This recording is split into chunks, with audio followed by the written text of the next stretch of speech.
Telangana intermediate first year physics పుస్తకంలో ఒక ప్రశ్న ఉంది. ఇసుక కుప్పలు ఎందుకు పిరమిడ్ షేప్లో ఉంటాయి? Why the sand heaps are pyramidal in shape? ఎందుకు? దానికి కారణం ఏంటి? ఇసుక కానీ మట్టి కానీ కంకర కానీ లాస్ట్కి వస్తే పిండిని కూడా మనం ఒక చోట పోస్తే అది బోర్లించిన కోన్ రూపంలోకి వస్తుంది. ఎందుకు అట్లుంటది? దానికి రీజన్ ఏంటి?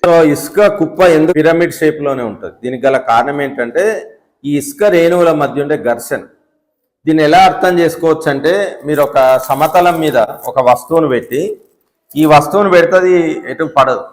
దీని కనుక నేను ఒకవైపు ఎత్తుతే కోణం పెరుగుతుంది, వాలు కోణం పెరుగుతుంది. ఏమవుతుంది అంటే జారడం ప్రారంభించి కింద పడుతుంది. ఏ కోణం వద్ద అయితే కిందికి జారుతుందో మనం దాన్ని యాంగిల్ ఆఫ్ రిపోజ్ అంటాం, ప్రశాంతత కోణం అంటాం. సో ఇక్కడ కూడా సేమ్ మనం దీన్ని ఒక వాలు తలంలాగా ఊహించుకోవచ్చు. ఉదాహరణకు ఇక్కడికి మధ్య మీరు యాంగిల్ కనుక చూస్తే దీనికి యాంగిల్ అరౌండ్ 30 degrees ఉంటుంది. అంటే దీనికి మధ్య కోణం 30 degrees ఉంటుంది. సో అంతకంటే ఎక్కువైతే ఏమవుతుంది, నేను ఇంకా ఇసుక తెచ్చి దీని మీద పోస్తే అది కంపల్సరీ కిందికి జారిపోతుంది.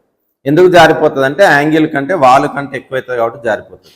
దీనికి నేను ఎక్కువ వాటర్ కలిపితే ఈ వాటర్ వల్ల దానికి కోహెజివ్ ఫోర్స్ పెరిగి బాగా ఇంకెక్కువ ఎత్తుగా పోయొచ్చు. అంటే నేను ఇంకా ఇలా కూడా పెట్టచ్చు. మనం పిట్టగూడు చేసేటప్పుడు చిన్నప్పుడు తడి ఇసుకలోనే ఆడతాం.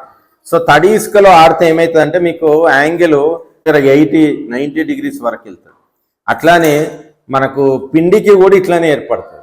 సో ఎక్కువ ఇసుక తెచ్చి నేను దీని మీద కనుక తెచ్చి పోస్తే ఏమవుతుంది అంటే సైడ్కు పడిపోతుంది. సైడ్కు పడిపోతే ఏమవుతుంది అంటే ఇక్కడ కింద ఏరియా విరిగిపోతుంది, ఏరియా పెరుగుతుంది, కానీ యాంగిల్ మాత్రం అంతే ఉంటుంది. కొండలు కానీ ఈ షేప్లోనే ఎందుకు ఉంటాయంటే ఏ కొండ అయినా ఎవరెస్ట్ శిఖరమైన 10 kilometers కంటే ఎక్కువ ఎత్తు ఉండదు. లేయర్స్కి మధ్య విరూపణ వికృతి, షియరింగ్ స్ట్రెయిన్ లేకుండా ఇది చూస్తుంది. సో దీనికి గల కారణం ఏంటంటే ఘర్షణ, గ్రావిటేషనల్ పుల్ అంటే భారం. ఘర్షణ మరియు భారం ఒకదానికోటి సమానమయ్యేంత వరకు ఇది ఇట్లనే ఉంటుంది. సో భారం ఎక్కువైతే కిందికి జారిపోతుంది, ఘర్షణ ఉన్నంత వరకే ఇది పైకి ఉంటుంది. Thank you.